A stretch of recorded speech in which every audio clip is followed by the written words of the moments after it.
तो राजा ने कह दिया था सिपाहियों को, इस लड़के ने कोई लेना, उसने रोकियो मत ना, सीधा आ जाएगा। राजा अपने कमरे में लिए बैठा उस लड़के को, रानी बैठी तो आ जाता आदम, वो पहचान गया कि तो वो फकीर से।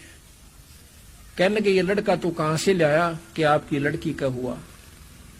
कि वो सहम जा से कि मेरी लड़की तो मर गई थी। फिर उन्हें सारी कहानी बता दी।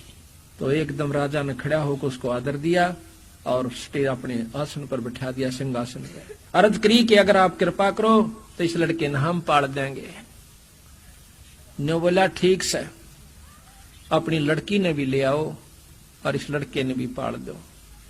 जाकर के लड़की को लेने के लिए भेजे कि अब आपको राजा ने बुलाया से। बाजे बजानते हुए खुद उसका पिता जाता है, अब्राहिम को वहीं छोड़ गए, उसको आदम शाह को। लड़की ने बोली मैं नहीं चालू थारी गेला जब तक मेरा पति नहीं कह लेगा। राजा को और उसकी मां को दोनों को मना कर दिया।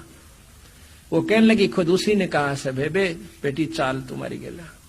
अक नहीं, जब तक वो नहीं कह लेगा मैं नहीं चालूंगी। लड़की ने बोली मैं नहीं चालू थारी गेला जब तक मेरा पति नहीं कह लेगा। राजा को और उसकी मां को दोनों को मना कर दिया। वो कहने लगी खुद उसी ने कहा से बेबे बेटी चाल तुम्हारी गेला। अक नहीं, जब तक वो नहीं कह लेगा मैं नहीं चालूंगी। लड़की ने बोली मैं नहीं चालू थारी गेला जब तक मेरा पति नहीं कह लेगा। राजा को और उसकी मां को दोनों को मना कर दिया। वो कहने लगी खुद उसी ने कहा से बेबे बेटी चाल तुम्हारी गेला। अक नहीं, जब तक वो नहीं कह लेगा मैं नहीं चालूंगी। उसी समय आदम शाह को बुलाया, कहने लगा जाइए अपने पिता के साथ। उस दिन से वापस आ जाते हैं महल में, लेकिन अब्राहिम वो आदम शाह महल में नहीं रहा।